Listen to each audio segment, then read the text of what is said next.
Не үшін пайғамбарымыз саллаллаху алейхи 7 жастан балаңды намазға бұйыр дейді. Ал біз сондай рақымдымыз, мейірімдіміз. Жата тұрсын дейміз.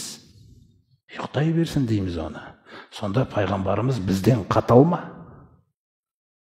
Осындай түсініктен шығып отыр ғой анау. Балаларына қатал болу деген нәрсе қазір бар. Көрдіңіз бе? Өйткені сен өзің соған жол жасайсың. 7 жастан бастап оят дейді. Сен 7 жастан бастап балабақшаға апарасың. Оған қиналмайсың да. Намазға қиналасың. Сондықтан баланы кішкентай күннен тәрбиелесең, ол рахымдылық, құрмет жамағат. Ол рахымдылық. Ол бейнет емес ол. Ол қиындық емес ол. Өйткені ол балаң сүйкімді, түріне қарайсың сен. Бірақ оның ішінде нәпсі деген нәрсе бар. Ол нәпсі кеше пайғамбарларға қарсы шыққан. Сен балаңның нәпсісіне қара. Оны 7 жастан бастап, оған бәрібір сәби ма ол, кәрі ма, ол іште жүре береді, өзінікін тындырып.